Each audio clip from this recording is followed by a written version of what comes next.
तो Avengers doomsday का trailer आ चुका है और ओ माय गॉड भाई साहब ये क्या बना दिया रूसोस ने। कसम से ये बिल्कुल अनएक्सपेक्टेड था। कसम से बता रहा हूँ 2 मिनट में पूरे 2 घंटे वाला मजा दिला दिया मार्वल ने। खैर बिना किसी बकवास के ब्रेक डाउन करना शुरू करते हैं क्योंकि डिटेल्स बहुत सारी हैं। तो ट्रेलर की शुरुआत होती है एक्स-मैन के यूनिवर्स के साथ, जहाँ पर हमें पहला शॉट एक्स मेंशन का देखने को मिलता है, जहां पर हो रहा है इंकर्जन। अपना प्रोफेसर एक्स यहां पर किसी दूसरे यूनिवर्स को डिस्ट्रॉय होता हुआ देख रहा है। और जैसा कि हमने लीक्स में सुना है तो डूम्सडे की स्टार्टिंग में अपने को ये सीन देखने को मिलेगा जहां पर X man most probably Toby Maguire के यूनिवर्स को तबाह कर रहे होंगे। और ये जो यूनिवर्स है जिससे इंकर्जन हो रहा है वो टोबी मैगवायर का ही यूनिवर्स है। अब देखो यहाँ पर प्रोफेसर एक्स को देखकर साफ पता चल रहा है कि वो इन यूनिवर्सेस को तबाह नहीं करना चाहता, लेकिन उसे मजबूरन ऐसा करना पड़ रहा है। और उसके बाद आती है हमारे डॉक्टर विक्टर वॉन डूम की खतरनाक सी धांसू एंट्री, जहाँ पर हम उसके इस ऑरा फार्मिंग लुक को देखते हैं। उसका मेडिवल आर्मर एकदम खतरनाक लग रहा है।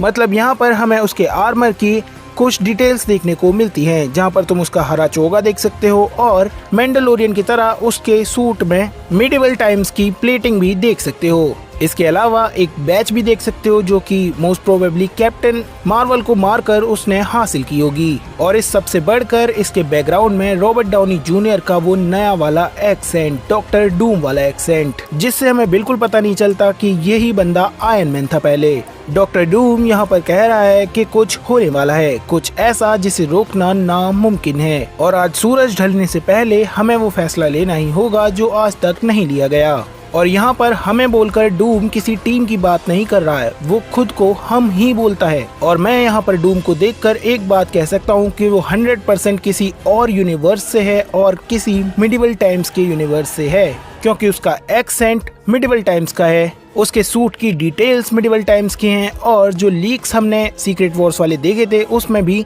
जब वो बैटल वर्ल्ड बनाएगा तो उसकी सेटिंग भी वो मिडिवल टाइम्स की रखेगा। फिर अगले सीन में मार्वल का इंट्रो यहाँ पर आता है और हमें अगला शॉट देखने को मिलता है न्यू एवेंजर्स टावर का, जहाँ पर हमें एवेंजर्स का नया वाला लोगो भी देखने को मिलता है। उसके बाद हमें फैंटास्टिक 4 की शिप के अंदर का शॉट देखने को मिलता है, जहां पर मिस्टर फैंटास्टिक अपने व्हाइट जैकेट के साथ एक कम्प्लीटली डिफरेंट लुक में हैं। उसके पीछे हमें सू और जॉनी भी देखने को मिलते हैं, जिन्होंने भी नए जैकेट्स पहन रखे हैं।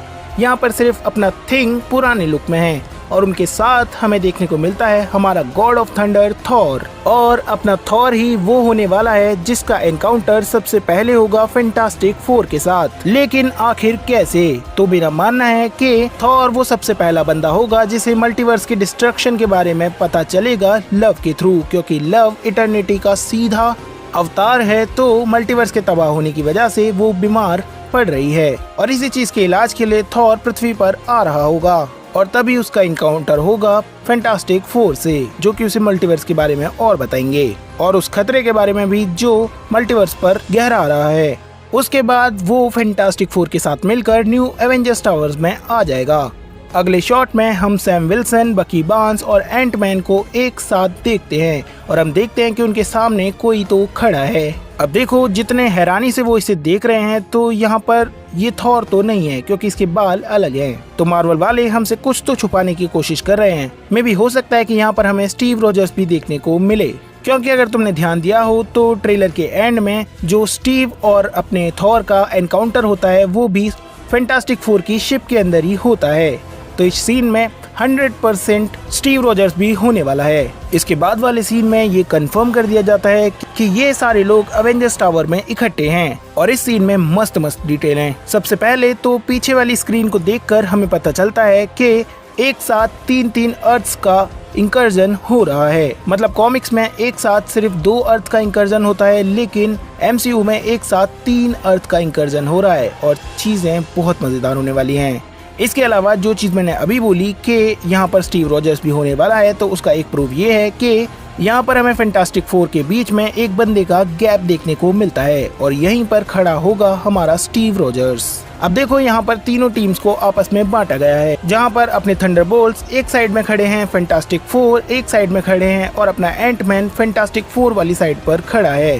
और उसके साथ कैप्टन अमेरिका यानी सैम विल्सन भी है। तो मोस्ट प्रोबेबली दूसरी साइड वाली जो अवेंजर्स की टीम है वो सैम विल्सन वाली होने वाली है और उनके बीच में खड़े हैं फैंटास्टिक फोर। अब देखो थॉर जो स्पीच यहाँ पर दे रहा है उससे ये चीज तो क्लियर है कि पहले अवेंजर्स और न्यू अवेंजर्स आपस में फाइट करेंगे, उनकी आपस में नहीं बनेगी। थॉर यहाँ पर कहता है कि मैंने बहुत सारे योद्धाओं के साथ मिलकर जंग लड़ी है और वो सब इतने ताकतवर थे जितने हम सब मिलकर भी नहीं हैं, लेकिन वो मारे गए, वो दुश्मनों का सामना करते हुए मर गए और वो भी ऐसे खतरनाक दुश्मन जिनसे मैं उतना नहीं डरा जितना मैं इससे डर रहा हूँ। और अगर हम लोग साथ मिलकर नहीं लड़े तो उनकी कुर्बानी जाया हो जाएगी।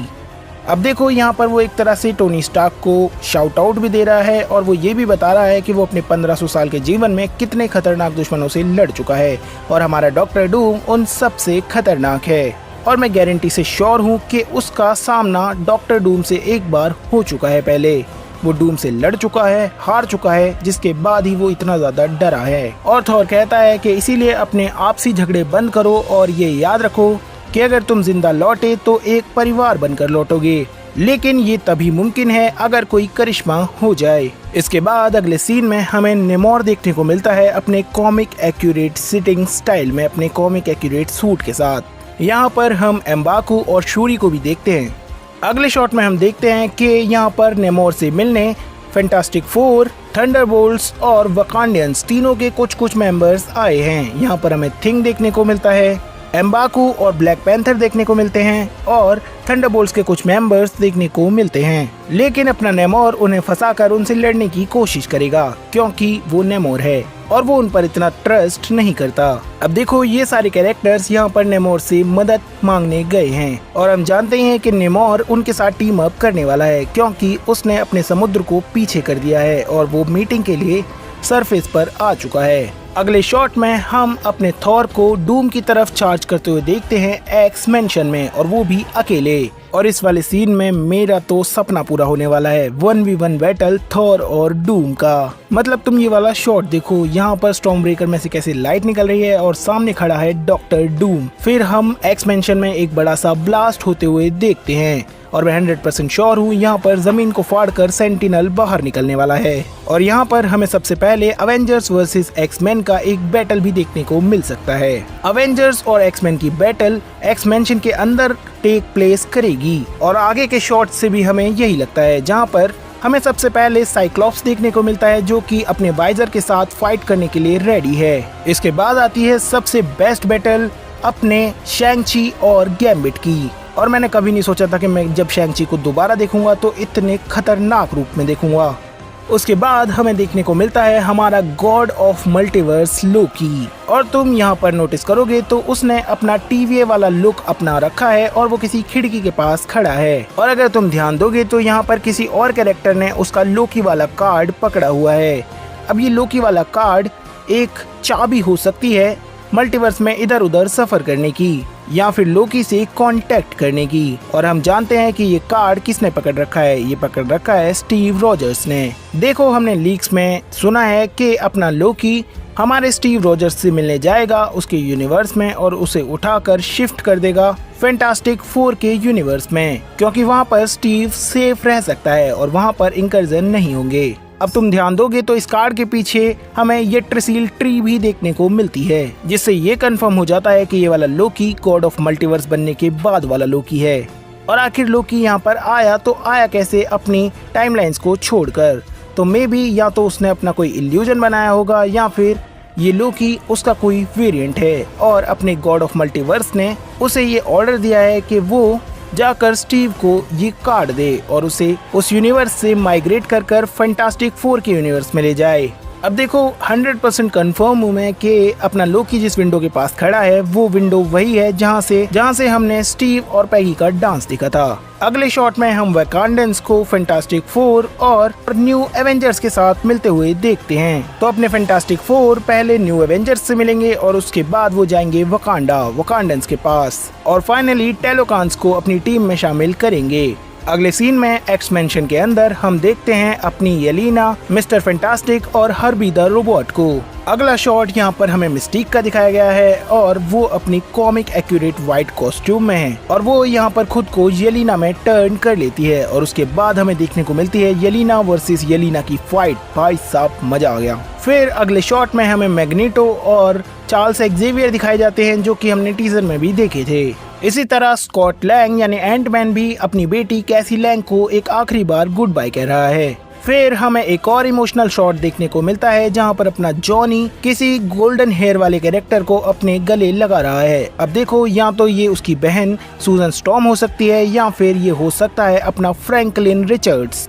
फिर हमें सू स्टॉर्म दिखाई जाती है। उसके बाद कैप्टन अमेरिका का एक धांसू सा शॉट देखने को मिलता है और इस वाले शॉट में जब गैम्बिट अपने स्टाफ से जमीन पर हिट करता है तो उसके पीछे हम बहुत सारे कैरेक्टर्स को देख सकते हैं।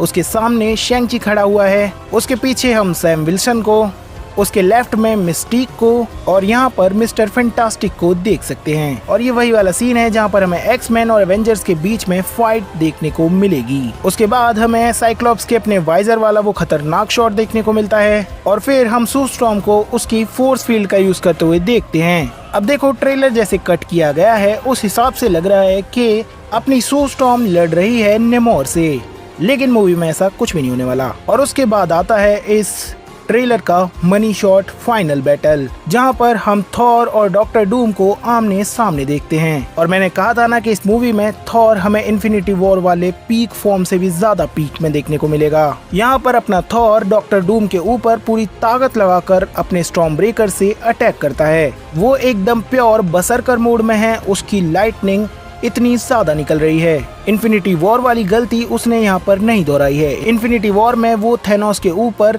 दूर से स्टॉर्म ब्रेकर को फेंक कर मारता है, लेकिन यहाँ पर वो खुद स्टॉर्म ब्रेकर को डूम के ऊपर लेकर जा रहा है, लेकिन अपना डॉक्टर डूम उसे 2 उंगलियों से ही रोक देता है।